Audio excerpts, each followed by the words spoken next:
올 한 해 여러분의 입술의 고백에서 정말 아멘이 풍성한 한 해가 되기를 주님의 이름 부탁드립니다.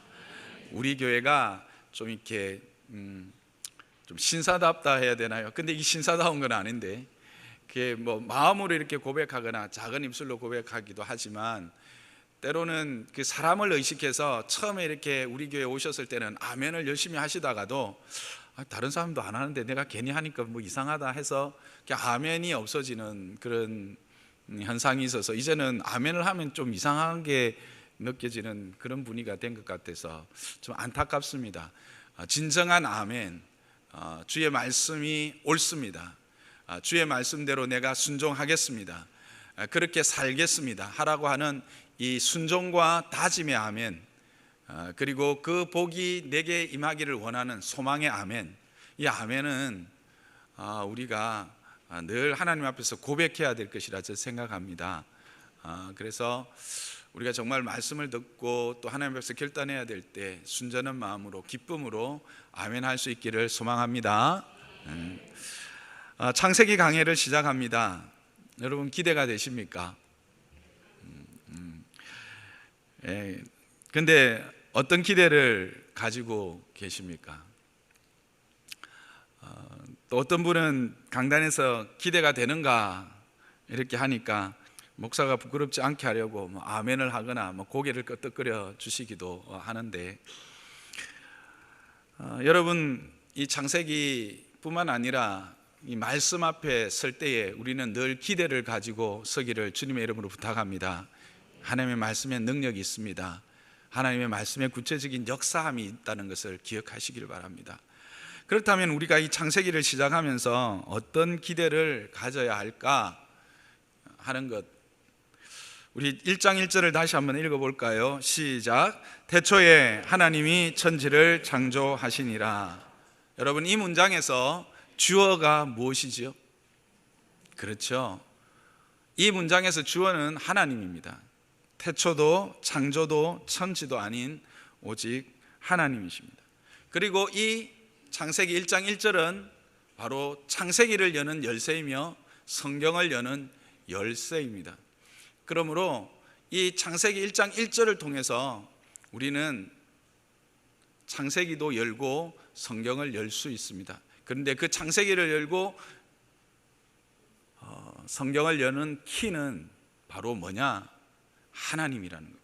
주어는 뭐냐? 하나님이라고 하는 것입니다. 그래서 저는 창세기 강해를 통해서 우리가 하나님을 만나기를 주님의 이름으로 축복합니다. 이 창세기 1장을 통해서 하나님을 여러분이 실질적으로 경험하기를 주님의 이름으로 축복합니다. 욥의 고백처럼 단지 듣기만 했던 하나님이 아니라 실제로 보고 경험하는 하나님이 되기를 주님의 이름으로 축복합니다. 그래서 그러면 어떤 하나님을 보고 어떤 하나님을 경험할 것인가? 그것은 주인이신 하나님이십니다. 어떤 것의 주인인가? 하나님은 만물의 주인이십니다.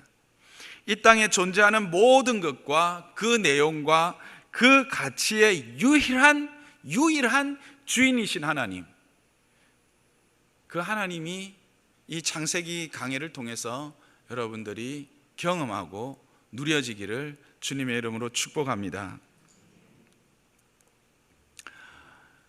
이것이 우리의 삶에, 우리의 신앙함에 있어서 경험되지 않고 고백되지 않으면 신앙은 우리의 어떤 소망함이나 내가 원하는 목적을 이루기 위한 하나의 보조 수단이 될 수 있습니다.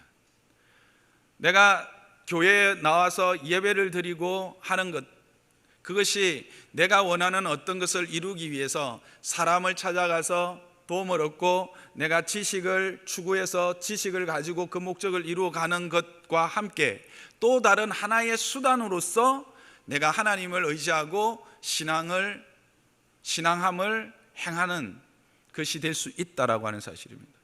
그러나 여러분, 하나님은 그 모든 것에 이 땅에 존재하는 그 모든 것의 유일한 주인이라고 하는 사실을 여러분 기억하시길 바랍니다. 유일한 주인이라는 사실을 이 말씀을 통해서 우리 모두가 함께 확인하기를 참으로 소망합니다. 그래서 이 성경 전체를 바라보면 성경이 우리에게 요구하는 것은 하나님이신, 창조주이신 하나님에 대한 피조물로서의 순종, 이것이 우리의 신앙의 기본인 것을 알 수 있습니다. 그래서 성경은 우리에게 뭘 요구하느냐 하면 우리가 피조물로서 모든 것의 주인 되시는 창조주 하나님 앞에 순종할 것을 요구하고 있는 것입니다. 그래서 그 창조주 하나님 앞에 우리가 순종함으로 말미암아 하나님의 주인 되심을 확인하는 시간 되시기를 주님의 이름으로 축복합니다. 그런 과정을 통해서 우리는 하나님이 얼마나 크신가, 광대하시고 위대하신가, 온전하신가 하는 것들을 또한 확인하게 될 것입니다. 그리고 그렇게 위대하고 온전하고 크신 하나님이 또한 우리에 대한 사랑이 얼마나 많으시고 우리를 향한 긍휼하심이 얼마나 크신가를 확인하게 될 것입니다. 뿐만 아니라 하나님은 그저 우리를 무계획적으로 이 땅에 보낸 것이 아니라 구체적인 계획을 가지고 행하시고 그 계획을 이루어 가시는 그 하나님이신 것을 우리는 확인하게 되기 원합니다. 여러분은 그런 기대를 가지고 이 말씀 앞에 서기를 주님의 이름으로 부탁드립니다. 또한 이 창조의 과정과 창조의 내용을 통해서 저와 여러분이 얼마나 존귀한 존재인가를 확인하기를 원합니다. 세상이 말하는 그 정도의 권리와 그 정도의 자격, 그 정도의 것이 아닌 기껏 진화되어진, 우연히 진화되어진 결과로서의 존재가 아닌 근본적으로 하나님의 형상으로 존귀케 창조되었다라고 하는 그 같은 참된 우리의 가치를 확인하고 그것으로 우리를 위로하고 우리가 그것 때문에 감사하고 감격하는 그런 시간이 되기를 주님의 이름으로 축복합니다. 그러나 그럼에도 불구하고 오늘 우리가 이 땅에 살아가면서 당하는 여러 가지 아픔과 슬픔과 고통의 이유가 무엇이었는지 그것을 확인하고 그 고통의 원인인 죄가 무엇인지, 또 그러면 어떻게 하면 이 죄로부터 우리는 참된 해방을 경험할 수 있을 것인지도 확인하는 시간이 되기를 소망합니다. 마지막으로 이 모든 과정을 통하여 이런 하나님이 우리에게 무엇을 요구하시는지를 확인하고 순종하는 저와 여러분이 되시기를 주님의 이름으로 부탁드립니다. 여러분들 이런 기대를 가지고 이제 창세기를 시작하려고 합니다. 근데 여러분, 이제 창세기를 이런 기대를 가지고 펴고 읽어보면 이런 기대가 여러분에게 만족이 됩니까? 이런 기대가 여러분들이 확인하게 됩니까?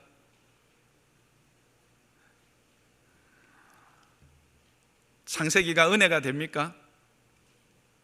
아니면 혼란만 가중시키고 있습니까?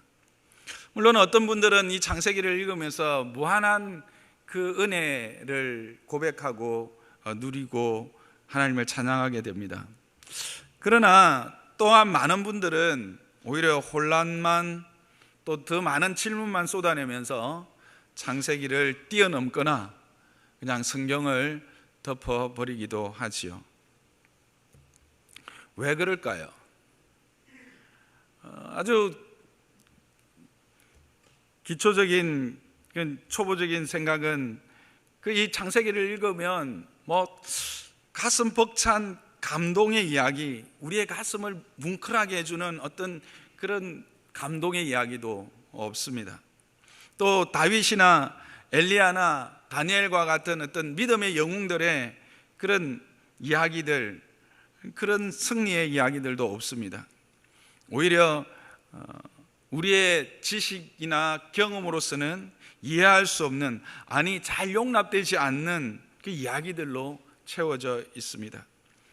특히나 창조에 대한 지적 호기심을 채우기 위해서 창세기를 여시는 분들의 대부분은 창조에 대한 이야기는 겨우 1장과 2장에 걸쳐서 나올 뿐만 아니라 그 이후에는 사람이 죄를 짓는 이야기, 그리고 또 막 그 죄의 결과들로 말미암는 여러 가지 그 어려움들, 그리고 아브라함과 이삭과 야곱과 같은 족장의 이야기들로 창세기는 채워져 있기 때문에 실제로 우리가 이 창세기를 가지고 우리가 생각했던 그런 기대들을 충분하게 충족시킬 수 없는 것이 사실입니다. 특히 창세기를 읽다가 제일 여러분들이 걸리는 부분이 어디세요? 3장 가면 선악을 알게 하는 나무가 나오고 그것 때문에 그냥 죄를 범해서 다 죽게 됐다고 하면 왜 괜히 하나님은 하면서 짜증나고 그냥 화가 나고 그래서 성경을 그냥 덮여버린 경험들이 아마 한두 번은 있으실 것입니다. 그래서 많은 사람들이 이 창세기 1장에서부터 3장, 특히 11장까지, 6장까지 어떤 분들은 그냥 신화다, 창조설화다, 그렇게 취급하고 넘어가려고 하지요. 사실로 받는 것이 아니라 단지 그 안에서 어떤 교훈을 찾는 것으로만 만족하려고 하는 시도들이 대부분입니다.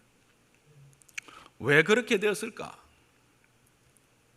그것은 창세기가 가지고 있는 그 대상의 광대함입니다. 그리고 그 무한한 깊이입니다. 짧은 창세기 1장, 2장이지만 그 광대함이 어떠합니까? 온 우주를 품습니다. 그 깊이가 어떠합니까? 그 깊이를 알 수가 없습니다. 그것들을 아주 간결한 단어들로 서술하고 있다 보니까 우리가 이 창세기를 해석하기에는 우리가 가지고 있는 지혜와 지식이 너무나도 미천한 것입니다. 그러니까 결국은 추측하게 되고 꼭 암중모색하는 것처럼 어두운 방에서 그냥 뭔가를 찾아보려고 애쓰고 이렇게 하는 것처럼 여러 가지 시도들을 하지만 온전한 길을 찾을 수 없는 그런 책이기 때문에 결국은 사람들이 쉽게 고대 신화나 창조설화를 창세기에 갖다 붙이게 되는 것입니다.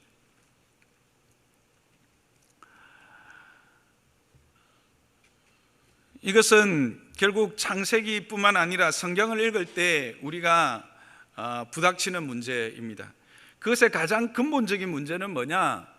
성경의 저자인 그 저자들의 배후에 계시는 하나님, 그 하나님의 의도를 무시하고 읽기 시작하기 때문에 그렇습니다. 왜 하나님은 모세를 통해서 모세오경을, 또 여호수아를 통해서 여호수아를, 또 신약에 가면 마태를 통해서 마태, 마가, 누가, 이런 어떤 성경들을 기록하게 하셨을까? 하나님의 의도는 무엇일까? 하는 것에 대하여 우리가 생각하지 않고 무시하고 들어가 버리기 때문에 그렇습니다. 그러면서 그 하나님이 말씀하시려고 하는 그 의도, 목적에는 관심이 없고 성경을 통해서 내가 원하는 어떤 것을 얻는, 그 백과사전을 뒤져서 내가 어떤 정답을 찾고 정답을 얻는 것으로 만족하는 그런 마음으로 성경을 읽고 성경을 따라가기 때문에, 말씀을 듣기 때문에 우리가 정말 성경이 우리에게 주려고 하는 참된 진리와 성경이 참으로 우리에게 주려고 하는 생명을 경험하지 못하고 우리의 기대들이 무너지게 되어지는 것입니다. 그래서 그것을 어떻게 읽어야 될 것인가를 이제 여러 이야기들을 하는데, 그걸 잘 조합해 놓은 교수님의 그 정의가 있더라고요. 이 정의만 제가 좀 따오고 이것을 좀 쉽게 이렇게 살도 좀 붙여서 제가 여러분과 함께 나누고 싶습니다. 존 H. 휠턴이라고 하는 휘튼 칼리지 구약 교수가 성경, 특히 창세기를 읽을 때 우리가 세 가지 관점으로 세 가지 자세를 가지고 읽어야 된다라고 하는 것으로 이렇게 잘 정리를 해 놓으셨더라고요. 그 첫 번째 우리의 자세는 유능한 독자가 되라고 하는 것입니다. 유능한 독자가 된다는 것, 언뜻 이렇게 개념이 안 떠오르실 것입니다. 그런데 이것은 그 성경을 읽을 때 앞에서 언급했듯이 어떤 백과사전에서 정답을 찾듯이 쉽게 무언가를 얻으려고 하는 그런 자세가 되어서는 안 된다라는 것입니다. 오히려 성경이 하나님의 말씀, 즉 하나님의 계시라는 개념에 충실하고 그것에 수반되는, 그래서 그것을 하나님의 계시로 받고 이해하고 그 뜻을 알아가려고 하는 그런 의무와 책임과 지시에 따라야 된다라고 하는 것입니다. 이것을 좀 쉽게 풀어보면, 오늘 창세기와 관련돼서 풀어보면 이런 것입니다. 하나님께서 이 창세기를 모든 인류를 위해서 주셨습니다. 그리고 우리를 위해서 주셨습니다. 아멘이십니까? 네. 그렇지만 이 창세기가 가장 먼저 누구에게 주어졌습니까? 이스라엘 백성들에게 주어졌다라고 하는 사실입니다. 그러니까 그때 지금으로부터 4,000년 전에 이스라엘 백성들, 그들에게 그들이 이해하는 언어를 사용하고 그들이 이해할 수 있는 세계관에서 그들이 경험한 것들을 가지고 깨달아 알 수 있는 단어를 사용해서 주어졌다라고 하는 사실입니다. 그렇다면 이 뜻을 바로 이해하기 위해서는 어떻게 해야 될까요? 뒤에도 살펴보겠지만 그들이 있는 환경으로 우리가 돌아가고 그들이 썼던 그 단어와 그 단어의 의미들을 잘 알고 그 의미대로 해석해 놓아야 그 뜻이 이 성경의 진정한 저자인 하나님의 의도가 밝히 드러나게 된다는 것입니다. 그것을 이제 의무와 책임과 지시에 따라야 된다, 그렇게 지금 이 교수님은 이야기를 하고 있는데 저도 전적으로 동의합니다. 그래서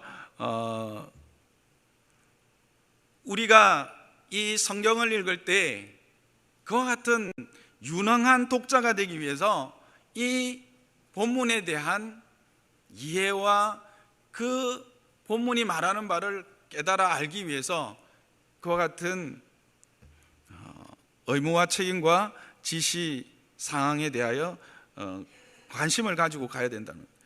그렇지 않고 지금 21세기에 사는 우리의 언어와 사고와 지식과 세계관과 세계관들, 이 세계관이라고 하는 것은 쉽게 말하면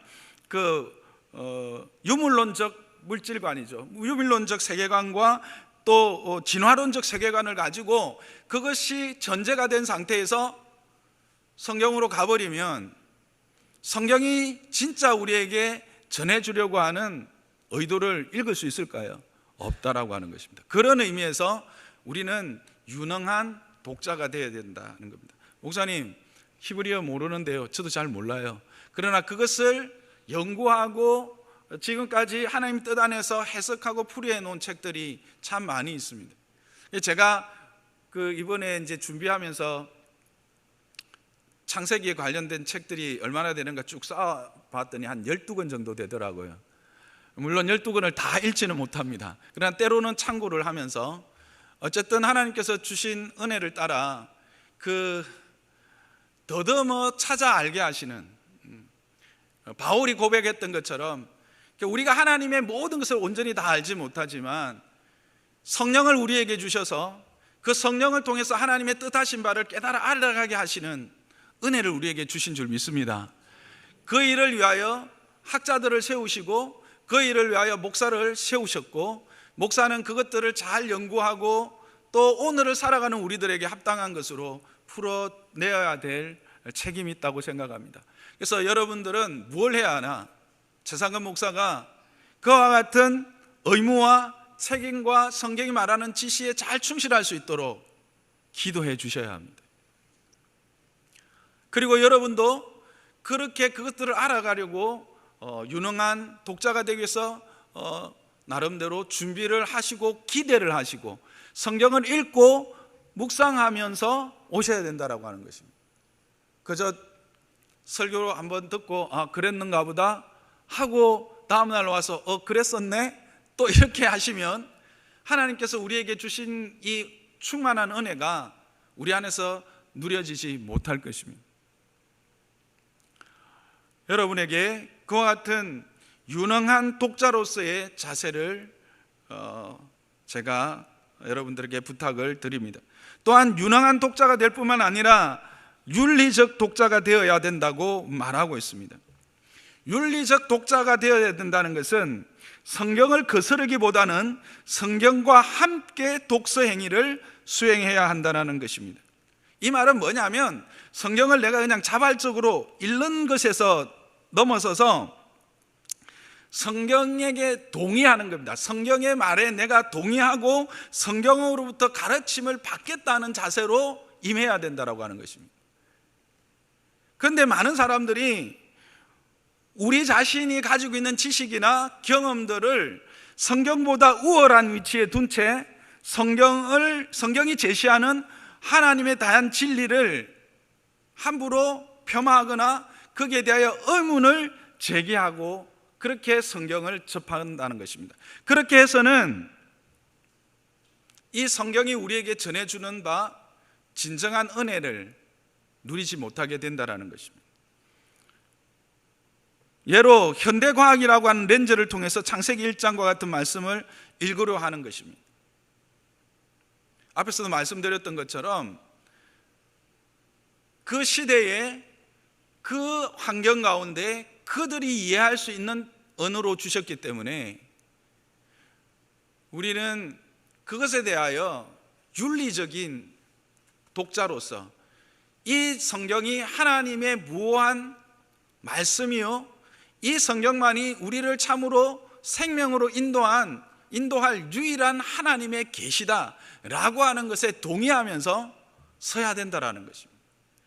이것이 나의 삶의 전부보다 내 지식과 내 모든 경험보다 우위에 있으며 이것이 나를 가르치기에 나를 온전하게 하기에 충분하다라고 하는 그 인식, 그것을 동의하는 마음으로 서야 된다라는 것입니다. 그렇지 않으면 우리가 기대하는 것들을 얻을 수가 없는 거예요. 많은 사람들이 성경을 읽으면서도 그런 은혜를 누리지 못하는 것은 바로 이 윤리적인, 이분이 그것을 참 정리를 잘했는데 이 윤리적인 독자로서의 자세가 결여되었기 때문에 그렇다, 그렇게 생각합니다. 뿐만 아니라 동시에 고결한 독자가 되어야 된다, 그렇게 이분은 주장합니다.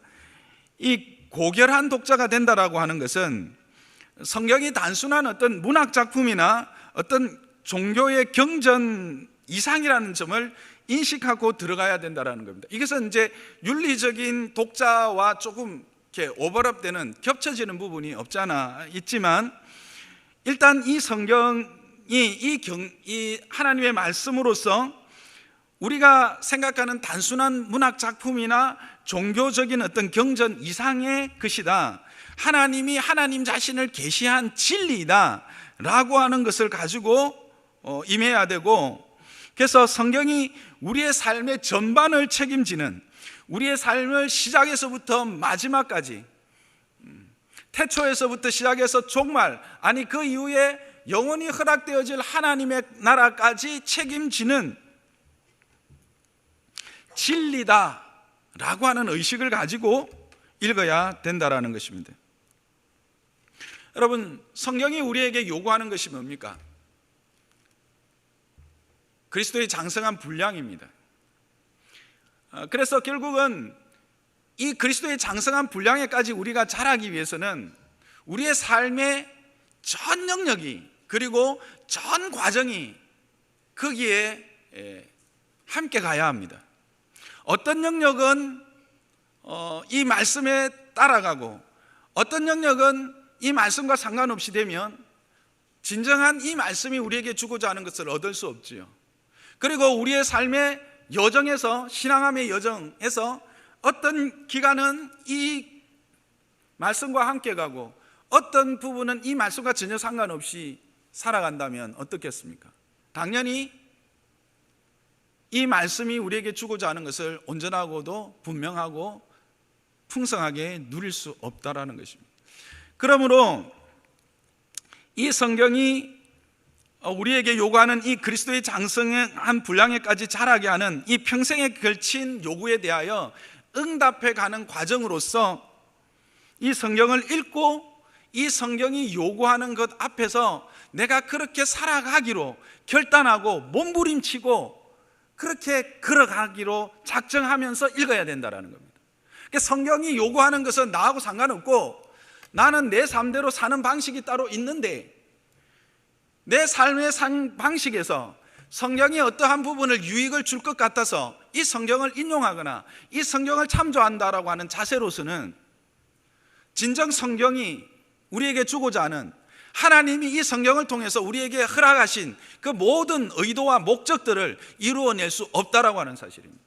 그래서 이 성경을 바라볼 때 이 성경이 요구하는 것들을 내 평생의 삶을 통해서 그렇게 부닥치고, 때로는 그 말씀 앞에서 나를 깎고 깨어지고 엎드려 항복함으로 하나님이 다듬어 가시는 그 모습으로 내가 달려가겠습니다. 그것이 때로는 내 생각과 내 가치관과 내 인생의 어떤 부분들과 마찰이 일어나서 때로는 아프고 때로는 힘들고 때로는 고통스럽기까지 한다 할지라도, 말씀이 내게 요구하시면 그 말씀이 요구하시는 것을 내 삶을 통해서 내가 수용하면서, 그러나 온전하지는 못하지만 그것을 한껏 이루기 위해서 한 발짝 한 발짝이라도, 아니 때로는 기어서라도 그렇게 주님 말씀이 요구하는 것대로 따라가겠습니다 라고 하는 자세로 임해야 된다는 겁니다.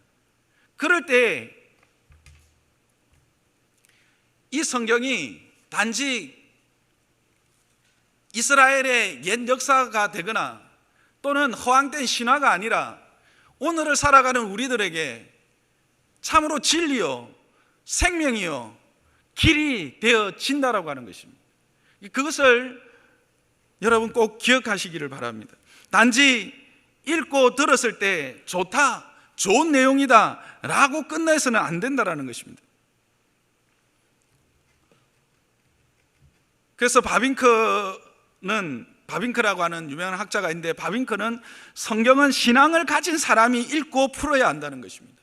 성경 자체가 하나님의 영감으로 주어진 책이기 때문에 믿는 자들에게 주어진 것이라는 겁니다.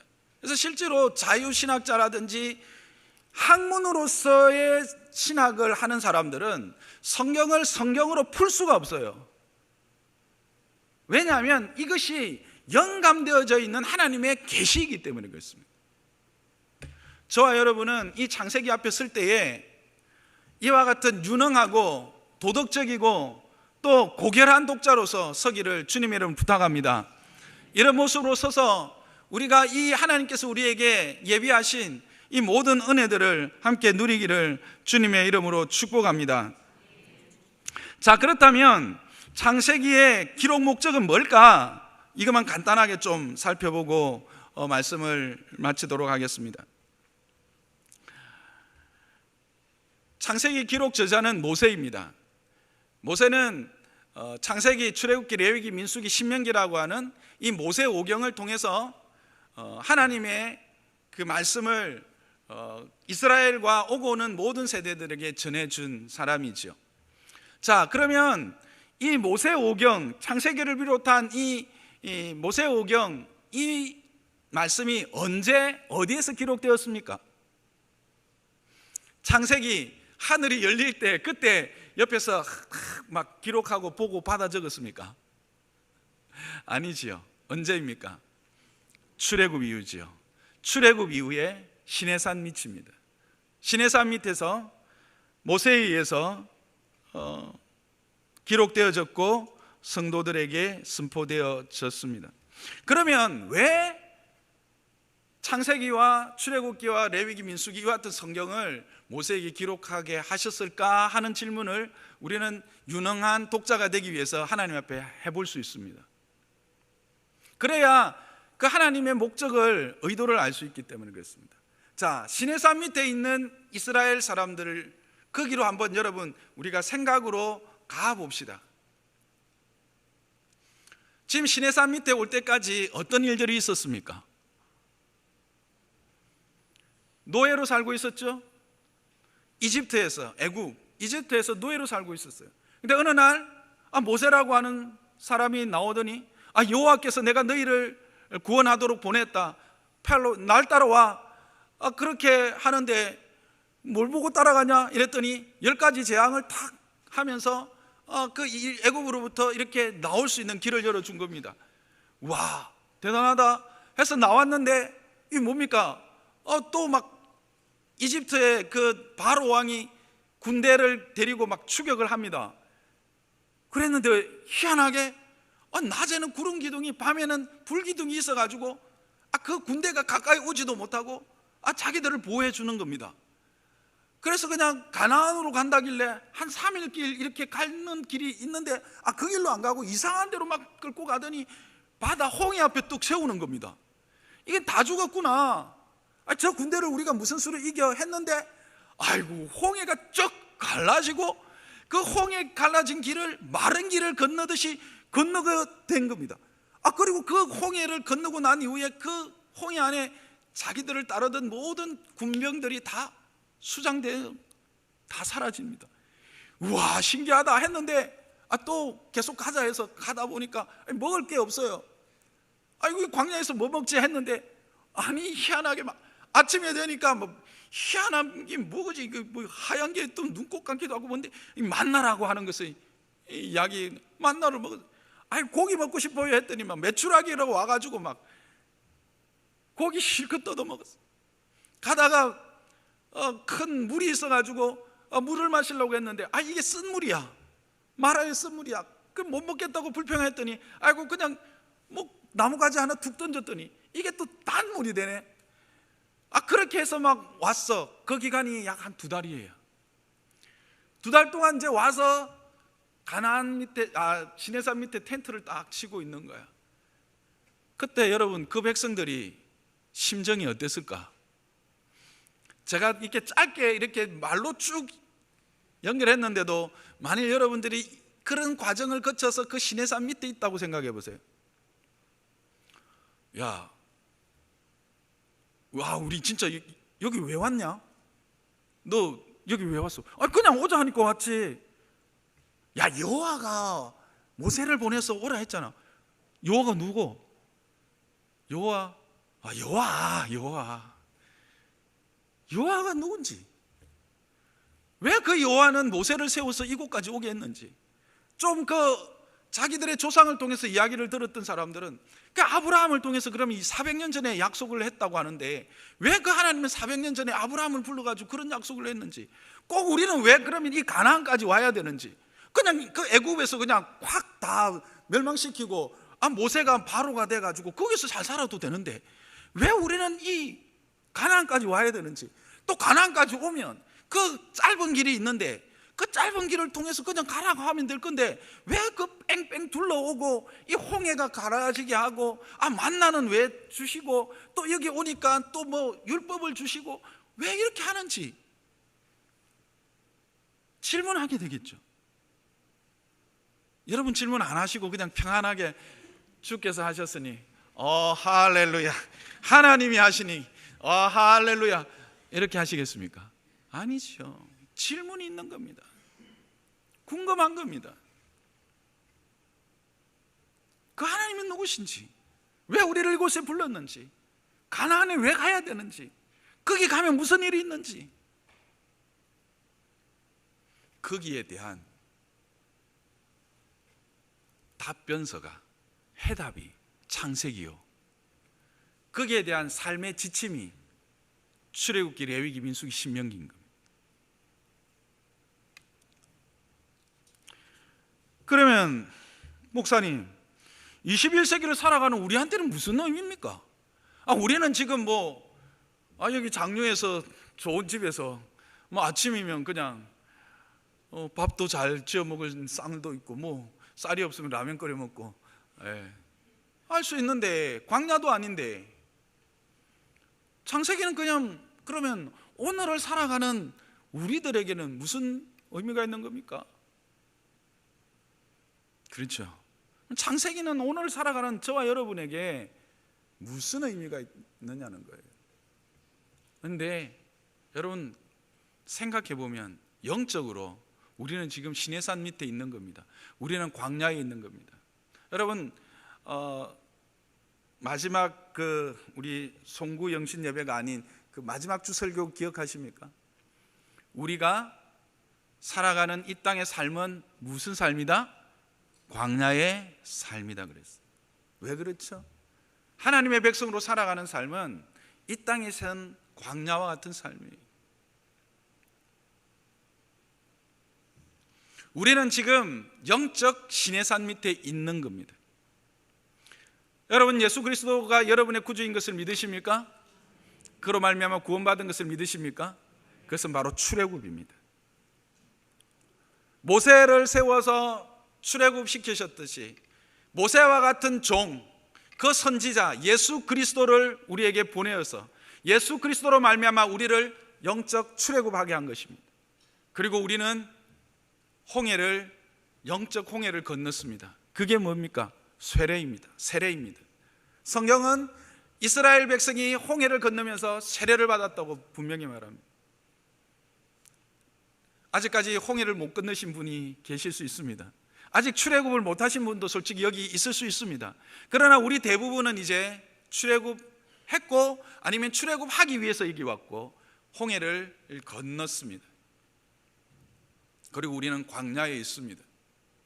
그리고 우리는 압니다. 우리에게 허락하실 새하늘과 새 땅이 있는 것을. 그리고 우리는 이제 새하늘과 새 땅으로 가는 자들입니다. 그러면서 우리는 이때까지 하나님에 대해서 나름대로 알았습니다. 우리는 하나님에 대해서 배웠고 우리의 삶의 이유를 배웠고 우리의 삶의 목적들을 배웠습니다. 그러나 아직도 해결되지 않는, 또 아직도 그것으로 충만해지지 않는 질문들이 있습니다. 하나님은 누구신가? 하나님은 어떤 분이신가? 질문하고 싶으신 분이 있고 질문하실 분이 있고 그 질문에 대한 답이 있지만 그 답을 더욱 견고히 해야 될 분들이 있습니다. 그것이 우리가 창세기를 함께 나누는 이유입니다. 우리는 이 땅이 고향이 아닙니다. 우리의 본향은 새하늘과 새 땅입니다.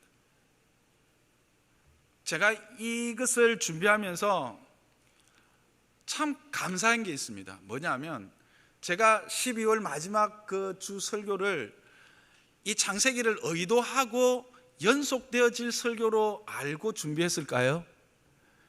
죄송하지만 저는 그렇게 똑똑하지가 못합니다. 근데 하나님은 그렇게 하셨더라고요. 그래서 지난 마지막 설교와 오늘 첫날 설교가 이렇게 자연스럽게 연결되어서 우리가 하나님 앞에서 어떻게 자라기를 원하시는지를 보여주었어요. 여러분은 별로 감동이 없을 거예요. 그런데 설교를 준비한 저는 솔직히 소름이 돋았어요. 하나님의 일하심입니다. 여러분이 창세기를 계속 풀어가면서 이런 하나님의 일하심이 우리 안에 있을 줄 믿으십니까? 기대하십니까? 기대합시다.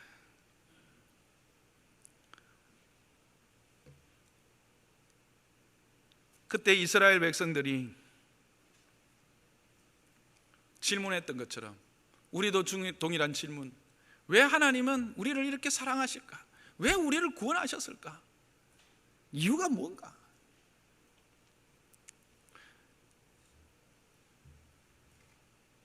우리를 어떻게 쓰시려고, 어떤 계획을 갖고 계시는가?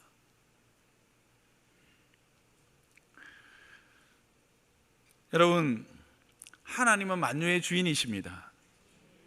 그래서 인간인 우리에게 자신을 설명하거나 설득하고 보여줘야 할 의무와 이유가 전혀 없습니다. 그럼에도 불구하고 우리를 사랑하시기 때문에 이렇게 찾아오셔서 자신을 드러내 보여주신 것입니다. 우리에게 계시해 주신 것입니다. 여러분, 창세기는 하나님이 자신을 열어 보여주시는 창입니다. 창세기는 세상을 여는 창입니다. 동시에 창세기는 우리의 근본을 확인하는 거울이고 창입니다. 저와 여러분이 이 창세기 강해를 통해서 하나님을 확인하고 세상을 확인하고 그리고 우리 자신을 확인하는 그런 은혜가 있기를 주님의 이름으로 축복합니다. 여러분, 창세기 1장 1절은 서론과 같은 것입니다. 그런데 일반적인 서론에는 설명이 있습니다. 그런데 오늘 말씀은 설명이 없습니다. 무엇만 있습니까? 선포만 있습니다. 태초에 하나님이 천지를 창조하시니라. 진리의 선포입니다. 여러분, 창세기는 논쟁을 위한 책이 아닙니다. 세미나를 위한 책이 아닙니다. 나의 어떤 지적 호기심을 어떤 창조에 대한 지적 호기심을 해결하기 위한 그런 책도 아닙니다. 하나님은 도서관에 없습니다. 하나님은 실험실에도 없습니다.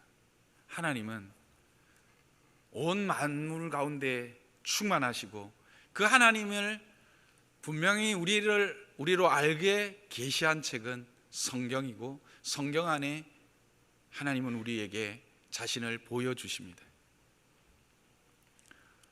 그래서 저와 여러분이 정말 이 시간들을 통해서 이 하나님을 만나고 고백하고 누리는 시간들 되시기를 주님의 이름으로 축복합니다. 그런 기대를 가지고 기도하시면서 말씀 앞에 서기를 주님의 이름으로 부탁드립니다.